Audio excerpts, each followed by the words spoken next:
Nous avons tous droit à la guérison divine, nous avons tous droit de ne pas avoir notre passé douloureux comme un boulet avec lequel nous continuons le parcours, la marche de la vie.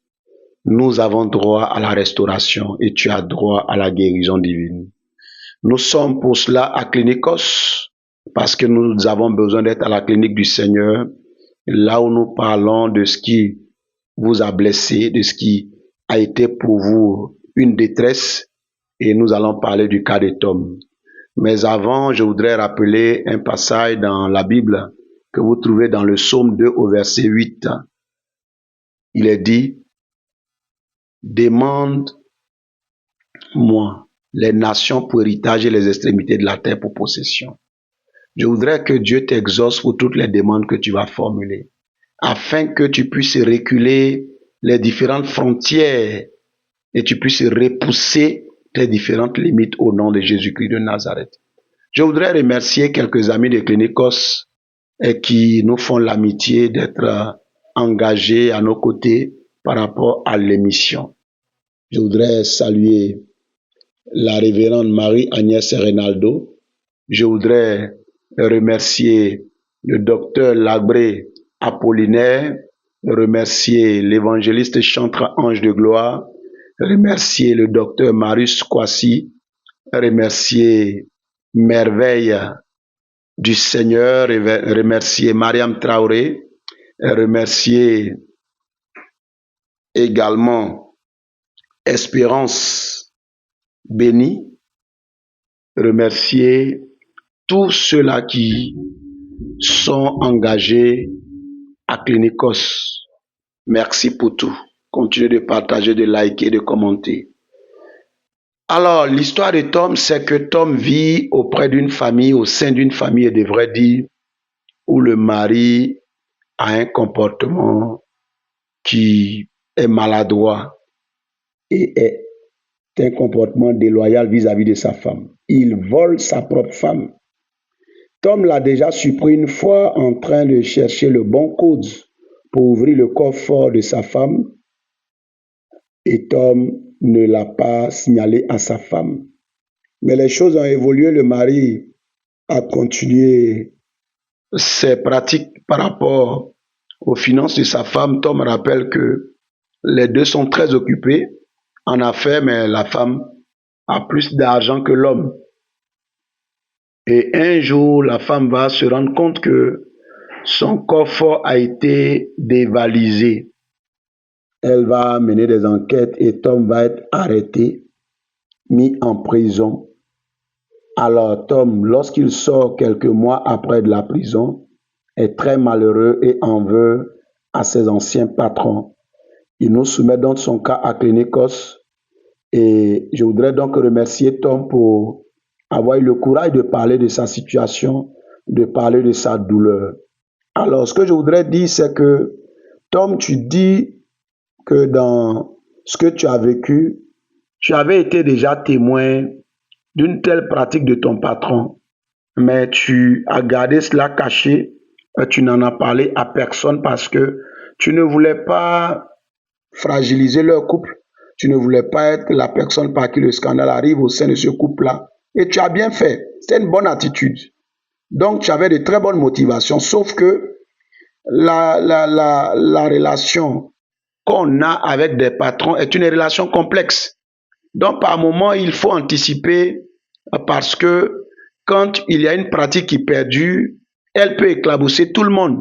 Et il est bon de se sécuriser d'une certaine façon. Alors, tu as gardé le secret parce que tu ne voulais pas divulguer des informations qui allaient porter préjudice non seulement à ta crédibilité, mais également à l'unité, à l'harmonie du couple. Bonne intention, bonne motivation. Sauf qu'il était important pour toi. Quand ce genre de situation arrive, si vous êtes dans le cas de Tom, vous connaissez les amis de cette femme-là, vous connaissez ses amis très proches, ses confidents. Il est bon de parler à quelqu'un dont vous savez qu'elle est sage, qu'elle ne parlera pas.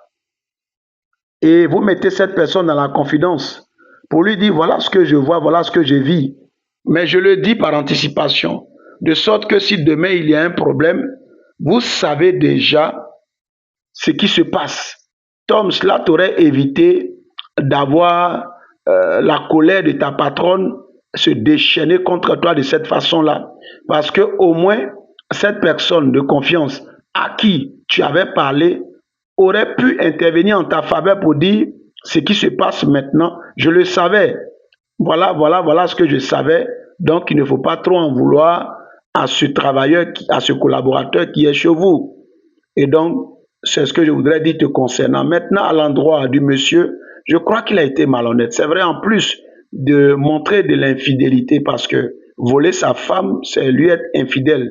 Je ne voudrais pas lui faire la morale, mais je voudrais dire que le fait d'abord qu'il vole sa femme, et en plus, il sait qu'il vole sa femme et il laisse un innocent aller en prison, c'est faire preuve de méchanceté. C'est faire montre d'une grande méchanceté. Et je crois que à l'endroit de toutes ces personnes, il est bon de leur rappeler que lorsque vous faites du mal aux enfants des autres, vous êtes en train d'investir pour vos propres enfants ainsi. Lorsque vous détruisez la carrière des enfants des autres, lorsque vous détruisez la scolarité des enfants des autres, lorsque vous détruisez l'avenir des enfants des autres, vous êtes en train de mettre en mal l'avenir de vos propres enfants. Vous êtes en train de mettre en danger l'avenir de vos propres enfants. Et donc, il faut arrêter avec cela. Il faut arrêter avec cela parce que ce que l'on aura semé, l'on le moissonnera aussi. Maintenant, est-ce que, Tom, parce qu'ils ont fait ce qu'ils ont fait, tu vas rester rancunier jusqu'au bout, tu vas leur en vouloir? Moi, je crois que non. Tu as besoin de progresser avec le Seigneur. Tu as connu des patrons chez qui tu as travaillé. Il y a encore beaucoup d'autres cadres où tu vas travailler. Et il est bon de ne pas rester dans la crise. Il est bon de sortir de la crise, mais parce que pour toutes les situations qui arrivent dans nos vies, il y a toujours une après-crise. Ne l'oubliez jamais. Quel que soit ce qui va vous arriver, sachez qu'il y a toujours une après-crise. Cette situation finira par passer. C'est pourquoi vous avez connu des situations très difficiles, mais il y a toujours une après-crise.